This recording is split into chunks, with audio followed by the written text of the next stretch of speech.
Hello മക്കളെ, അപ്പോൾ നിങ്ങളുടെ ഈ വർഷത്തെ ഓണം എക്സാം ഇതുവരെ എങ്ങനെ ഉണ്ടായിരുന്നു?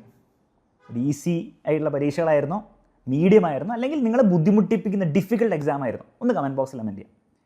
മക്കൾ, ഈ വീഡിയോയിൽ നമ്മൾ നോക്കാൻ പോകുന്നത്രേ ഉള്ളൂ. പരീക്ഷകൾ എനിക്ക് തോന്നുന്നു കുറേ പേർക്ക് ടഫായിട്ടാണ് ഫീൽ ചെയ്തത്. അത് പരീക്ഷകൾ മെല്ലെ മെല്ലെ ലെവലും കൂടി വരുന്നുണ്ട് എന്നുള്ള ആരെ ഞാൻ ഇപ്പോഴും വലിയ പറയുന്നതാണ്. മാത്രമല്ല, നിങ്ങൾ അത്രത്തോളം പ്രിപ്പയർഡ് ആയിട്ടുണ്ടാവില്ല. ഓണം എക്സാം ഇങ്ങനെ ആയി പോട്ടെ, പക്ഷേ പബ്ലിക് എക്സാം ഇങ്ങനെ ആവാൻ പാടില്ലല്ലോ. നിങ്ങൾ ആലോചിച്ചു, പബ്ലിക് എക്സാമിന് ഞാനിങ്ങനെ ഒരു വീഡിയോ എടുത്തിട്ട് കുറേ പേര് കമൻറ്റ് ചെയ്യുക, സാർ ടഫായിരുന്നു പറഞ്ഞാൽ പിന്നെ ഒന്നും ചെയ്യാനില്ല അവിടെ. ഇപ്പം നമുക്ക് ചെയ്യാനുണ്ട്. അപ്പോൾ എന്തൊക്കെ ചെയ്യണം എന്നുള്ള കാര്യം നമ്മൾ നോക്കാൻ പോകുന്നത്. സാറ് നന്നായിട്ട് പഠിക്കണം എന്നൊക്കെ അല്ലേ പറയാൻ പോകുന്നത്? അല്ല എല്ലാ ദിവസവും പഠിക്കണം, അതെ, അതൊക്കെ ചെയ്യണം. പക്ഷെ അതിലുപരി നിങ്ങളുടെ മെൻറ്റാലിറ്റി കുറച്ച് ചേഞ്ച് ചെയ്താലേ എത്ര നിങ്ങൾ പഠിച്ചാലും ഈ കാര്യം നടക്കുള്ളൂ. അതെന്താണെന്നുള്ള കാര്യത്തിൽ ഞാൻ വരാം. അതിൻ്റെ മുമ്പ് നിങ്ങൾ അതൊന്ന് വെറുതെ ആലോചിച്ച് നോക്ക്. നിങ്ങൾ ഈ ഓണം എക്സാമിന് നിങ്ങൾക്ക് നിങ്ങളുടെ മാർക്കിൽ സാറ്റിസ്ഫൈഡ് ആവുന്നുണ്ടാവില്ല മിക്കവാറും, അല്ലേ? നിങ്ങൾ പഠനത്തിൽ സാറ്റിസ്ഫൈഡ് ആണോ? എക്സാമിൻ്റെ തലേന്നുള്ള ദിവസങ്ങളിൽ മാരത്തോൺ ലൈവ് കണ്ട കാര്യമൊന്നല്ല ഞാൻ ചോദിക്കുന്നത്. നിങ്ങൾ ഓണം എക്സാമിന് വേണ്ടിയിട്ട് നമ്മൾ ശരിക്കും ഇപ്പോൾ പഠിക്കുക, ക്ലാസ് തുടങ്ങിയപ്പോൾ അല്ലേ, ക്ലാസ് സ്കൂളിൽ തുടങ്ങുമ്പോൾ നിങ്ങളുള്ള പഠനത്തിൽ ആർ യു സാറ്റിസ്ഫൈഡ്? വേറെ ആൾക്കാർ സാറ്റിസ്ഫൈഡ് ആണോ എന്നല്ല, നിങ്ങൾ ടീച്ചേഴ്സോ പേരൻസോ അല്ല, നിങ്ങൾ സാറ്റിസ്ഫൈഡ് ആണോ? കമൻറ്റ് ബോക്സിൽ കമൻറ്റ് ചെയ്യും. സാറ്റിസ്ഫൈഡ് ആണെങ്കിൽ യെസ് ഐ ആം സാറ്റിസ്ഫൈഡ്, അല്ലെങ്കിൽ no I am not satisfied. എനിക്ക് ഉറപ്പാണ് 90% കുട്ടികളും പറയും നോ, ഞാൻ സാറ്റിസ്ഫൈഡ് അല്ല എന്നുള്ള കാര്യം. അതൊരു നല്ല കാര്യമാണ്. അതെന്താ നല്ല കാര്യം സാർ? എടോ, അറ്റ്ലീസ്റ്റ് ആ റിയലൈസേഷൻ നിങ്ങൾക്കില്ലേ? ഞാൻ സാറ്റിസ്ഫൈഡ് അല്ല, ഞാൻ മര്യാദയ്ക്ക് എഫേർട്ട് ഇട്ടില്ല, അതുകൊണ്ടാണ് എനിക്ക് മാർക്ക് കുറഞ്ഞതെന്നുള്ള കാര്യം. നല്ല റിയലൈസേഷനാണ്. ഇൻ ദ സെൻസ് രണ്ട് കാര്യങ്ങൾ. ഒന്ന്, നിങ്ങൾക്ക് ആ ഒരു ഉത്ബോധമുണ്ട്, സെൽഫ് അവെയർനെസ് ഉണ്ട്, എഫേർട്ട് ഇട്ടില്ല എന്നുള്ള കാര്യം. ഇനി എഫേർട്ട് ഇട്ടാൽ അതിൽ വ്യത്യാസം വരുന്നുള്ള കാര്യം ഞാൻ പറഞ്ഞു തരേണ്ട ആവശ്യമില്ല, നിങ്ങൾക്ക് തന്നെ മനസ്സിലാവും എഫേർട്ട് ഇട്ടിരുന്നെങ്കിൽ കുറച്ചുകൂടി മാർക്ക് കിട്ടിയാണ്. രണ്ടാമത്തെ കാര്യം, അത് ചെയ്യാനുള്ള സമയമുണ്ട്. ക്രിസ്മസ് എക്സാം കഴിഞ്ഞിട്ട് ഇതുപോലൊരു വീഡിയോയിൽ ഞാൻ ചിലപ്പോൾ പറയും സമയമുണ്ടെന്നൊക്കെ, പക്ഷെ നിങ്ങൾക്ക് നിങ്ങളുടെ ബുദ്ധി കൊണ്ട് മനസ്സിലാക്കും അത്രയും സമയവും ഇല്ല എന്ന്. ഇപ്പോഴത്തെ അവസ്ഥയിൽ നിങ്ങൾക്ക് അത്യാവശ്യം നല്ല സമയമുണ്ട്. സമയമുണ്ടെന്ന് പറഞ്ഞു കഴിഞ്ഞാൽ ആ സമയമുണ്ടല്ലോ എന്ന് വിചാരിക്കാനുള്ള സമയമില്ല. ഇന്ന് മുതൽ അറ്റ്ലീസ്റ്റ് ഓണം എക്സാമിൻ്റെ ഈ വെക്കേഷൻ കഴിഞ്ഞിട്ട് അന്ന് മുതൽ നിങ്ങൾ ഡെയിലി നിങ്ങൾ ചേഞ്ച് വരുത്തിയാൽ, ഇൻക്രിമെൻ്റൽ ആയിട്ടുള്ള ചേഞ്ചുകൾ വരുത്തുകയാണെങ്കിൽ സമയമുണ്ട്. അപ്പോൾ അത് വരുത്തിയേ പറ്റുള്ളൂ. ഇതിപ്പോൾ എങ്ങനെ വരുത്തുക? ഒന്ന്, നമ്മൾ ആദ്യം പറഞ്ഞ പോലെ ക്ലീഷേ, എല്ലാ ദിവസവും 2 മണിക്കൂർ ഡെയിലി പഠിക്കുക. അത് ഏറ്റവും സിമ്പിളായിട്ട് ഇന്നത്തെ കാലത്ത് ചെയ്യാൻ പറ്റും. ഞാൻ ഫോർ എക്സാമ്പിൾ, ഞാൻ എൻ്റെ സ്കൂളിലെ സമയത്ത് പറയാം, കുറേ പണ്ടത്തെ കാര്യമൊന്നുമല്ല, 2015 ഞാൻ +2 പാസ്സായത്. 10 വർഷം അല്ലേ, കുറച്ച് പഴയ കാര്യമാണ്. അപ്പോൾ ആ സമയത്ത് ഇങ്ങനെ പഠിക്കണം എന്ന് പറഞ്ഞാൽ ഡെയിലി. പക്ഷേ എങ്ങനെ നമ്മൾ പഠിക്കുക? ടെക്സ്റ്റ് ബുക്ക് വായിക്കണം, ഒന്നും മനസ്സിലാവില്ല. നോട്ട് ബുക്ക് വായിക്കണം, ഒന്നും മനസ്സിലാവില്ല. പിന്നെ ഇങ്ങനെ നമ്മൾ പഠിക്കുക. അപ്പോൾ നമ്മൾ പഠിക്കില്ല, കാരണം ഒന്നും മനസ്സിലാവുന്നില്ല. എന്തായാലും അപ്പോൾ ഒരു പരീക്ഷയുടെ തലേന്ന് പഠിച്ചാൽ പോരെ, അങ്ങനെ ഒരു പ്രശ്നം ഉണ്ടായിരുന്നു. ഇന്ന് അങ്ങനെയല്ല. നിങ്ങൾ നമ്മുടെ ബാച്ചിലെ ലൈവിൽ വന്നു കഴിഞ്ഞാൽ നിങ്ങൾക്ക് എല്ലാം മനസ്സിലാവും. നിങ്ങൾ എഫേർട്ട് എടുക്കാൻ റെഡിയാണോ? പക്ഷെ ആ വരണം, നിങ്ങൾക്ക് മനസ്സിലാവുന്ന മാത്രമല്ല, നിങ്ങൾ ഓവർ പീരീഡ് ഓഫ് ടൈം നിങ്ങൾ നന്നായിട്ട് കൺസിസ്റ്റൻ്റ് ആയി കാണുകയാണെങ്കിൽ നിങ്ങൾക്ക് അത് എൻജോയ് ചെയ്ത് പഠിക്കാൻ പറ്റും. കാരണം നമുക്ക് എന്തും മനസ്സിലാവുമ്പോഴാണല്ലോ നമ്മൾ എൻജോയ് ചെയ്യുക. അപ്പോൾ ഇന്നത്തെ അവസ്ഥ വ്യത്യാസമുണ്ട്. അപ്പോൾ അന്നൊക്കെ നമ്മളോട് ഇങ്ങനെ പറയും, ഇങ്ങനെ പഠിക്കണം, പക്ഷെ നമ്മൾ പഠിക്കില്ല, നമുക്ക് പറ്റില്ല. പക്ഷേ ഇന്നത്തെ അതല്ല അവസ്ഥ. നിങ്ങൾക്ക് പഠിക്കാൻ പറ്റും. അതിനുള്ള അടിപൊളി ക്ലാസ് നമ്മൾ എക്സാമിനറിലൊക്കെ പ്രൊവൈഡ് ചെയ്യുന്നുണ്ട്. അതിൽ വന്നിരുന്ന് പഠിക്കാൻ വേണ്ടിയുള്ള ക്ലാസ് മാത്രമല്ല, എല്ലാ ഫെസിലിറ്റീസും, എല്ലാ റിസോഴ്സും, previous year questions, extra work sheet എല്ലാം തരുന്നുണ്ട് നിങ്ങൾക്ക്. അപ്പോൾ അത് ചെയ്യണം. അതല്ലാണ്ട് ഇതിന് വേറെ വഴിയൊന്നുമില്ല കേട്ടോ. ഇത് പക്ഷേ ഇവിടെ അല്ല പ്രശ്നം വരുന്നത്. കുറേ കുട്ടികൾക്ക് ഇവിടെ അല്ല പ്രശ്നം വരുന്നത്. കുറേ കുട്ടികളുടെ പ്രശ്നം ഞാൻ പറഞ്ഞത് എന്താ? സാർ, എനിക്ക് ഫിസിക്സ് പഠിക്കാൻ എങ്ങനെയാണെന്ന് അറിയില്ല. എത്ര പേർക്ക് ഈ പ്രശ്നം ഉണ്ടെങ്കിൽ എഗ്രി എന്ന് പറയാം. മാത്സ് പഠിക്കാനുള്ള ബുദ്ധി എനിക്കില്ല, മാത്സിലെ ചോദ്യങ്ങൾ ചെയ്യാനുള്ള അതിൻ്റെ ബുദ്ധി എനിക്കില്ല, എനിക്ക് സയൻസ് ബുദ്ധിയില്ല. കെമിസ്ട്രി ഓർത്ത് വെക്കാൻ പറ്റുന്നു, മെമ്മറി ഇല്ല എനിക്ക്, മെമ്മറി. ഇതൊക്കെയല്ലേ നിങ്ങളുടെ പലരുടെയും പ്രശ്നം. അതുകൊണ്ട് എനിക്ക് പഠിക്കാൻ പറ്റുന്നില്ല, അതുകൊണ്ട് എനിക്ക് മാർക്ക് കിട്ടുന്നില്ല, ഞാൻ എഫേർട്ട് ഇടുമ്പോൾ മാർക്ക് കിട്ടുന്നില്ല. ഇനി മനസ്സിലാക്കേണ്ടത്, ഇത് നിങ്ങളുടെ മാത്രം പ്രശ്നമല്ല, ഇത് എക്കാലവും കുട്ടികൾ പറഞ്ഞുകൊണ്ടിരുന്ന പ്രശ്നമാണ്. ഞാൻ സ്കൂളിൽ പഠിക്കുമ്പോഴും എൻ്റെ പേരൻസ് സ്കൂളിൽ പഠിക്കുമ്പോൾ ആൾക്കാർ പറഞ്ഞുകൊണ്ടിരിക്കുന്ന പ്രശ്നമാണ്, എനിക്കതില്ല, എനിക്ക് അതിനുള്ള ബുദ്ധിയില്ല, ഇതിനുള്ള ബുദ്ധിയില്ല. മനസ്സിലാക്കേണ്ടത്, ഇവിടെ 2 രീതിയിൽ നിങ്ങൾക്ക് മുന്നോട്ട് പോകാം. ഒന്ന്, നിങ്ങൾക്ക് എപ്പോഴും ഇങ്ങനെ പറഞ്ഞുകൊണ്ടിരിക്കാം. നിങ്ങൾ +1 ആണ് പഠിക്കുന്നതെങ്കിൽ +1 പറഞ്ഞുകൊണ്ട്, +2 ഇങ്ങനെ പറഞ്ഞുകൊണ്ടിരിക്കാം. അങ്ങനെ പറഞ്ഞാലുള്ള പ്രശ്നത്തിലേ ഉള്ളൂ. ഒന്ന്, നിങ്ങൾ പഠിക്കില്ല, കാരണം നിങ്ങൾ ഇങ്ങനെ കഴിവില്ല എന്ന് വിചാരിച്ച് നിങ്ങൾ പഠിക്കില്ല, മാർക്കും അതിന് കണക്കായിരിക്കും. പാസ്സായ അത്രേ ഉള്ളൂ. പക്ഷേ അതിൽ ഏറ്റവും വലിയ ഡേഞ്ചർ അതുപോലെയല്ല. നിങ്ങൾ കോളേജ് പോകുമ്പോൾ തന്നെ ചെയ്തുകൊണ്ടിരിക്കുക, നിങ്ങൾക്ക് അതിനുള്ള കഴിവില്ല, നിങ്ങൾ വിശ്വസിച്ച് കഴിഞ്ഞല്ലോ അത്. അപ്പം നിങ്ങൾ ആ എഫേർട്ട് ഇടില്ല. കാരണം നമുക്ക് കഴിവില്ല, പിന്നെ നമ്മൾ എന്തിനാ എഫേർട്ട് ഇടുന്നത്? ഫോർ എക്സാമ്പിൾ, എനിക്ക് ചെസ്സ് കളിക്കാൻ കഴിവില്ല എന്ന് ഞാൻ വിചാരിച്ചു കഴിഞ്ഞാൽ പിന്നെ ഞാൻ ചെസ്സ് കളിക്കുമോ? ഇല്ല, കഴിവില്ലല്ലോ. അല്ലെങ്കിൽ എനിക്ക് ഫുട്ബോൾ കളിക്കാൻ കഴിവില്ല, ഞാൻ ഫുട്ബോൾ കളിക്കില്ല.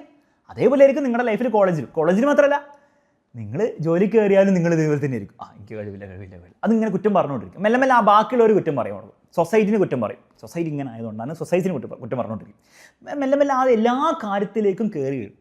നിങ്ങൾ കല്യാണം കഴിച്ച് കഴിഞ്ഞാൽ നിങ്ങൾ ചിലപ്പോൾ നിങ്ങളുടെ സ്പൗസിനെ അവരെങ്ങനെ കുറ്റം പറയും. കുട്ടികളുണ്ടായി കഴിഞ്ഞാൽ കുട്ടികളെങ്ങനെ കുറ്റം, അതൊന്നും ശരിയല്ല, അവൻ നന്നാവില്ല. അങ്ങനെ നിങ്ങൾ ആലോചിച്ച് എല്ലാ കാര്യത്തിലും ഈ ഒരു നെഗറ്റീവ് മെൻറ്റാലിറ്റിയിലായിരിക്കും നിങ്ങളിപ്പോൾ.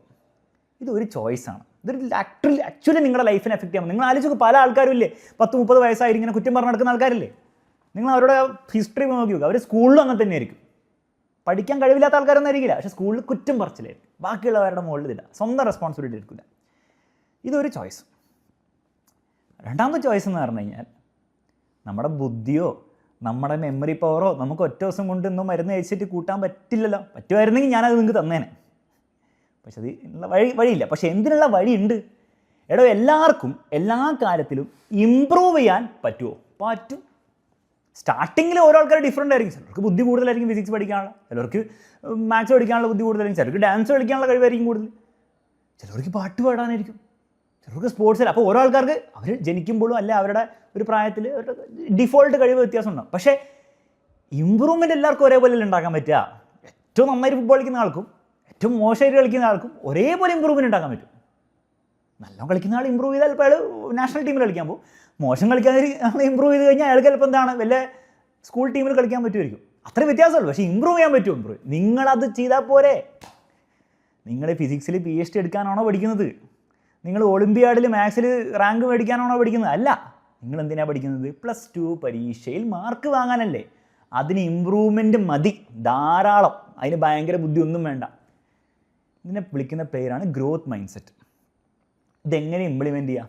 എടാ, ഇന്നത്തെ കാലത്ത് ഇത് ഇംപ്ലിമെൻറ്റ് ചെയ്യാൻ വെറും കോമഡിയാണ്. അതിന് കാരണം എന്താണ്? കാരണം ഏറ്റവും ബെസ്റ്റ് ക്ലാസ് നിങ്ങൾക്ക് ബാച്ചിൽ കിട്ടില്ലേ, നമ്മുടെ എക്സാമിനറിൻ്റെ ബാച്ചിൽ. ഇനി ബാച്ചിൽ നിങ്ങൾക്ക് കാണാൻ ബുദ്ധിമുട്ടുണ്ടെങ്കിൽ, ഫീസ് അടയ്ക്കാനൊക്കെ ബുദ്ധിമുട്ടുണ്ടെങ്കിൽ, അത്രയും ഫീസ് അടയ്ക്കാനുള്ള ബുദ്ധിമുട്ടുണ്ടെങ്കിൽ തോന്നില്ല. പക്ഷേ അങ്ങനെ ആണെങ്കിൽ തന്നെ നിങ്ങൾക്ക് യൂട്യൂബിൽ എല്ലാ ചാപ്റ്ററും 1 ഷോട്ട് കിട്ടില്ലേ. അത് നിങ്ങൾ കണ്ടു നോക്കിയിട്ട് ഈ ഫിസിക്സ് ബുദ്ധിമുട്ടാണെന്ന് പറയുന്നവരും ഈ മാത്സിൽ പറ്റാത്തവരൊക്കെ നിങ്ങൾ അലൻസാറിൻ്റെയൊക്കെ ക്ലാസ് കണ്ടു നോക്കിയിട്ടുണ്ടോ? അതിൽ എന്തെങ്കിലും മനസ്സിലാവുന്നിരുന്നുണ്ടോ? നിങ്ങൾ എഫേർട്ട് ഇടാൻ റെഡി ആണെങ്കിൽ ഞാൻ ഗ്യാരണ്ടി തരും, ഒന്നും അവിടെ മനസ്സിലാകാൻ പ്രശ്നമില്ല. എഫേർട്ട് ഇടാൻ റെഡിയാണ്. സാർ എന്നാലും മനസ്സിലാവുന്നില്ല, അപ്പോൾ 2 പ്രാവശ്യം കാണണം. 1 പ്രാവശ്യം കണ്ടിട്ട് മനസ്സിലായില്ലെങ്കിൽ സാർ എന്നിട്ട് മനസ്സിലായി 3 പ്രാവശ്യം കാണണം. മനസ്സിലാവുന്നില്ല എന്ന് പറഞ്ഞിട്ടല്ല. അല്ലെങ്കിൽ ടീച്ചർ പൊട്ടയായിരിക്കണം. നിങ്ങൾ ടീച്ചർ പൊട്ടയാണ്, അപ്പോൾ നിങ്ങൾ ടീച്ചറിനെ മാറ്റി വേറെ ചാനലിൽ പോയി കാണാം, വേറെ ക്ലാസ് പോയി നോക്കുക. അല്ലാണ്ട് മനസ്സിലാവാതെ ഒരിക്കലും ഒരാൾക്ക് പ്രശ്നം വരില്ല. അത് എഫേർട്ട് കൂടുതലെടുക്കണം. ചില ആൾക്കാർക്ക് 10 മിനിറ്റ് കൊണ്ട് മനസ്സിലാവും ഒരു കാര്യം, ചില ആൾക്കാർക്ക് 20 മിനിറ്റ് എടുക്കും, ചില ആൾക്ക് 30 എടുക്കും, ചിലർക്ക് 1 മണിക്കൂർ എടുക്കും. നിങ്ങൾക്ക് ഏതോ ഒരു സമയത്തിൽ നിങ്ങൾക്ക് മനസ്സിലാവില്ലേ, ആ സമയം വരെ എഫേർട്ട് ഇടണം. അങ്ങനെ നിങ്ങൾ ഇപ്പോഴേ ശീലിച്ചാൽ നിങ്ങളുടെ +2 മാർക്ക് എന്തായാലും നിങ്ങൾക്ക് നല്ലോണം കിട്ടും. എന്ന് മാത്രമല്ല നിങ്ങളുടെ ലൈഫിൽ നിങ്ങൾക്ക് ഇതിൻ്റെ പവർ മനസ്സിലാവും. എന്തും പഠിക്കാം, എന്തും ആർക്കും പഠിക്കാം. Just we need to put that time എന്നുള്ള ആ ഒരു സാധനം ഈ കോട്ടിൽ മനസ്സിലാക്കുന്ന പോലെയല്ല, ഞാൻ പറയുന്ന പോലെയല്ല. നിങ്ങൾ നിങ്ങളുടെ ലൈഫിൽ എക്സ്പീരിയൻസ് ചെയ്താണ്ടല്ലോ വേറെ ലെവലായിരിക്കും. ഞാൻ കഴിഞ്ഞ ദിവസം ലൈവിൽ പറഞ്ഞിട്ടുണ്ടായിരുന്നു, ഞാൻ കഴിഞ്ഞ ദിവസം ഒരു പരീക്ഷ എഴുതി. ഈ പ്രായത്തിൽ പ്രായമൊന്നുമില്ല, പക്ഷെ എനിക്ക് ആവശ്യമില്ലാത്തൊരു പരീക്ഷയാണ്. പക്ഷെ ആ പരീക്ഷ എഴുതിയിട്ട് ഞാൻ പാസ്സായി. അതിന് വേണ്ടിയിട്ട് ഞാൻ എന്ത് ചെയ്തു? എനിക്ക് ഭയങ്കര ബുദ്ധിമുട്ടുള്ള സബ്ജക്റ്റാണ്. ഞാൻ ഡയറക്റ്റ്ലി പഠിക്കുന്ന സാധനമൊന്നുമല്ല, ഞാൻ അതിന് വേണ്ടി എഫേർട്ട് ഇട്ട് പഠിക്കുന്നതാണ്. അപ്പോൾ എനിക്ക് എളുപ്പമുള്ള കാര്യമല്ല. പക്ഷെ ഞാൻ എന്ത് ചെയ്തു? ഞാൻ ഇത്ര വിചാരിച്ചുള്ളൂ, എല്ലാ ദിവസവും ഒരു മണിക്കൂർ എൻ്റെ ബുക്ക് നോക്കി കുറച്ച് ചോദ്യങ്ങൾ ചെയ്ത് കഴിഞ്ഞാൽ എനിക്ക് എന്തെങ്കിലും ഇമ്പ്രൂവ്മെൻറ്റ് ഉണ്ടാക്കാൻ പറ്റുമോ? പറ്റും, ഉറപ്പാണ്. ആ ഇമ്പ്രൂവ്മെൻറ്റ് വെച്ചിട്ട് ഞാൻ പരീക്ഷ കൂടെ എഴുതി നോക്കിയാൽ എനിക്ക് നഷ്ടപ്പെടാനൊന്നുമില്ലല്ലോ. ഇല്ല, എഴുതി നോക്കി, ഞാൻ പാസ്സായി. ഞാൻ +2 ലൈവിലാണ് പറഞ്ഞത്. NIS എന്ന് പറഞ്ഞാൽ national institute of stock security മാർക്കറ്റ്സിൻ്റെ 2ാമത്തെ ലെവൽ എക്സാമാണ്, ഇൻവെസ്റ്റ്മെൻറ്റ് അഡ്വൈസറിന്. അത് ഇതും കൂടി കഴിഞ്ഞാൽ എനിക്ക് സെബിയിൽ രജിസ്റ്റർ ചെയ്യാൻ പറ്റും. ഞാൻ പാസ്സായി. 60% ആയിരുന്നു പാസ് മാർക്ക് വേണ്ടത്, 80% ഞാൻ പാസ്സായി. അതെങ്ങനെയാണ് ചെയ്തത്? ഇൻക്രിമെൻ്റലി ഇമ്പ്രൂവ് ചെയ്തു. അല്ലാണ്ട് ആ ബുക്ക് കണ്ടപ്പോൾ ഞാനും നിങ്ങളെ പോലെ തന്നെയാണ്, ഇതൊന്നും ഈ പഠിക്കാൻ പറ്റില്ല തന്നെയാണ് ഞാൻ വിചാരിച്ചത്. ഇൻക്രിമെൻ്റലി ഇമ്പ്രൂവ് ചെയ്യുക, അതൊരു മെൻറ്റാലിറ്റി വേണം. ആ മെൻറ്റാലിറ്റി ഞാൻ പഠിച്ചപ്പോഴാണ് ഞാൻ +2 പഠിച്ചത്. അതുള്ളതുകൊണ്ട് തന്നെയാണ് ഞാൻ എൻ്റെ ലൈഫിൽ അച്ചീവ് ചെയ്തു എന്ന് നിങ്ങൾക്ക് എന്തെങ്കിലും തോന്നുന്നുണ്ട്, അത് അച്ചീവ് ചെയ്തു. അല്ലാണ്ട് ഞാനും ഭയങ്കര ഭീകര ആ ഇൻഹറൻ്റ്ലി പഠിക്കാൻ കഴിവുള്ളൊരു കുട്ടിയൊന്നും അല്ലായിരുന്നു. നിങ്ങളുടെ ലൈഫിലും അങ്ങനെ തന്നെയാണ്. ഈ കഴിവും ഇങ്ങനത്തെ കാര്യങ്ങളൊക്കെ നോക്കിയിരുന്നിട്ട് ഒരു കാര്യമില്ല. നിങ്ങൾ ആ ഇൻക്രിമെൻ്റൽ ചേഞ്ച് ഉണ്ടാക്കാൻ വേണ്ടി നിങ്ങൾ റെഡി ആണെങ്കിൽ നിങ്ങളുടെ +2 ലൈഫിലും നിങ്ങളുടെ അതിന് കഴിഞ്ഞിട്ടുള്ള എല്ലാ ഫേസ് ഓഫ് യുവർ ലൈഫിലും നിങ്ങൾക്ക് മുന്നോട്ട് പോകാൻ പറ്റും, ഹാപ്പി ആയിട്ട് മുന്നോട്ട് പോകാൻ പറ്റും. ആ ഒരു ചോയ്സ് നിങ്ങൾ ഇന്ന് എടുത്തേ പറ്റുള്ളൂ. കാര്യം മനസ്സിലായല്ലോ, കൂടുതൽ ഞാൻ പറയേണ്ട ആവശ്യമില്ല. ഏത് ചോയ്സാണ് നിങ്ങൾ എടുക്കുന്നത്?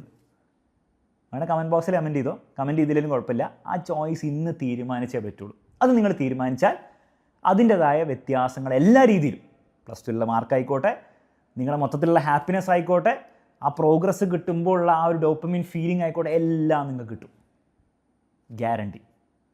തീരുമാനം നിങ്ങൾ എടുക്കണം. എടുക്കുമല്ലോ? Bye by.